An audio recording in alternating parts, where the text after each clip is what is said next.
एक कीर्तन बोलो।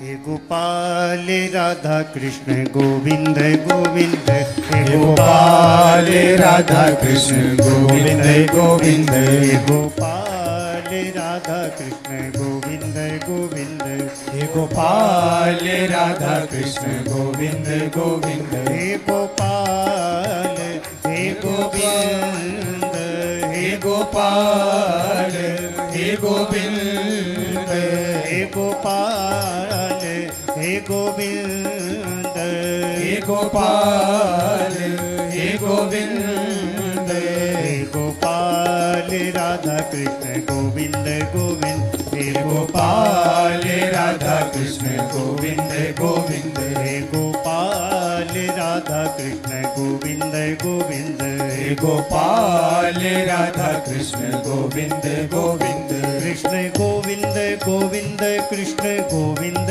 गोविंद, कृष्ण गोविंद गोविंद कृष्ण गोविंद गोविंद, कृष्ण गोविंद गोविंद कृष्ण गोविंद गोविंद, कृष्ण गोविंद गोविंद कृष्ण गोविंद गोविंद, कृष्ण गोविंद गोविंद कृष्ण गोविंद गोविंद, कृष्ण गोविंद गोविंद कृष्ण गोविंद गोविंद, गोपाल राधा कृष्ण गोविंद गोविंद, हे गोपाल राधा कृष्ण गोविंद गोविंद, गोपाल राधा कृष्ण गोविंद गोविंद, हे गोपाल राधा कृष्ण गोविंद गोविंद, गोपाल राधा कृष्ण गोविंद गोविंद, हे गोपाल राधा कृष्ण गोविंद गोविंद, गोपाल राधा कृष्ण गोविंद गोविंद, हे गोपाल राधा कृष्ण गोविंद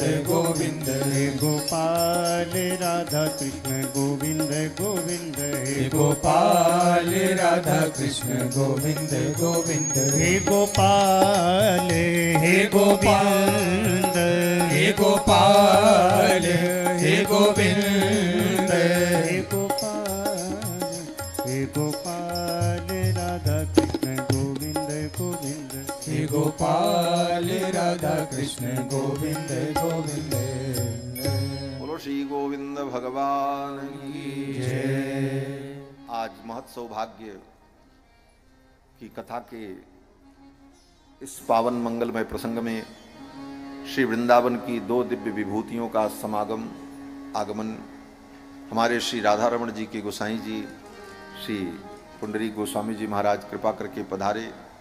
आज आपके यहाँ कोई बृहद भंडारा है, इस कारण से व्यस्तता में शीघ्रता में जा रहे हैं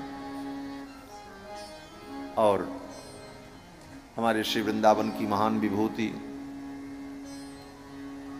श्री भागवत भास्कर राम कथा और भागवत कथा से सारे विश्व के जनमानस को जिन्होंने आप्यायित किया है और बड़े बड़े वृंदावन के वक्ता भी जिनकी वाणी को सुनकर के दिशा और दशा को प्राप्त करते हैं, ऐसे हमारे परम श्रद्धेय पूज्य श्री ठाकुर जी कृपा पूर्वक पधारे।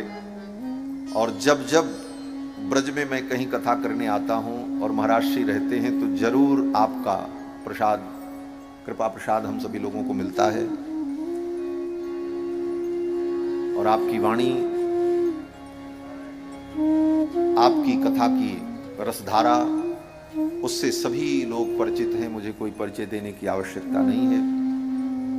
तो पूज्य महाराज श्री ने कृपा की, कुछ देर विराजेंगे महाराज जी और फिर महाराज श्री का भी आशीर्वचन कुछ होगा।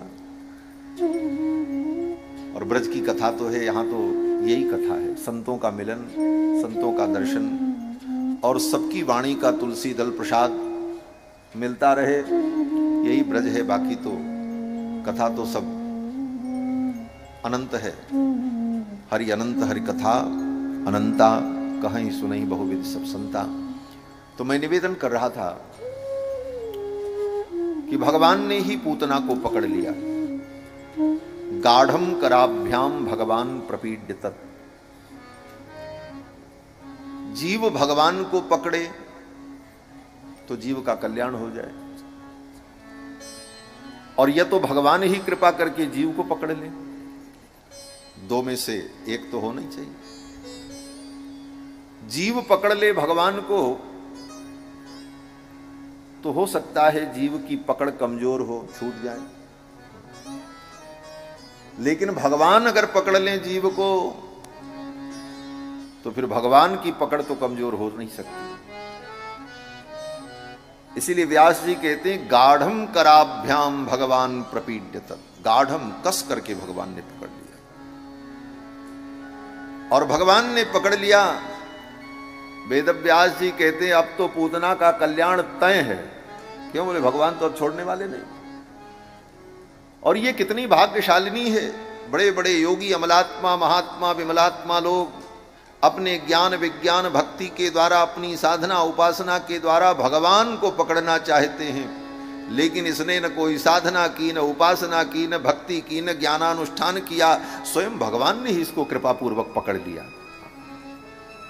गाढ़म कराभ्याम भगवान प्रपीड्यत। इसीलिए पूतना के भाग्य की सराहना की। अहो बकीयम स्तन कालकूटम जिघाम सयापाय यद्यप्यसाध्वी। यद्यपि असाध्वी थी, उसके अंदर कोई साधुता नहीं थी,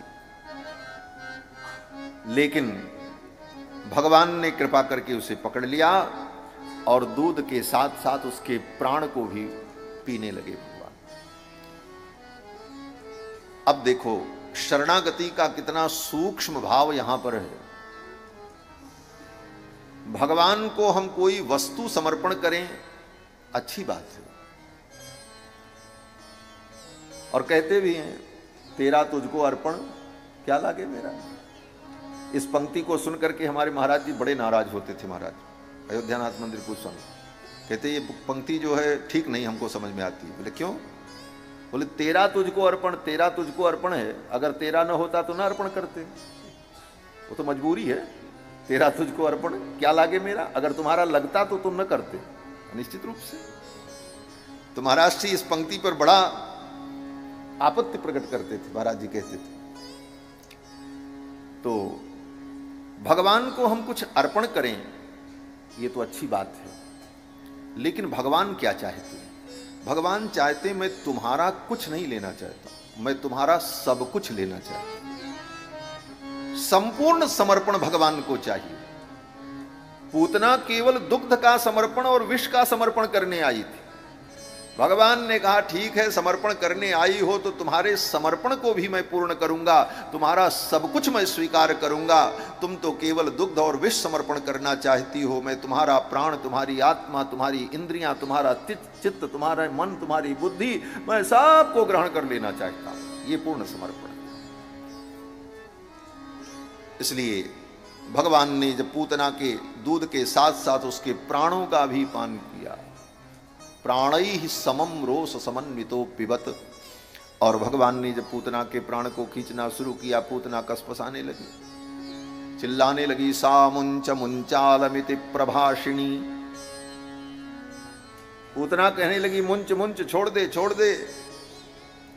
कहते हैं पूतना जो कह रही है मुंच मुंच, मानो पूतना मंत्र पाठ कर रही है। क्या मंत्र पढ़ रही है?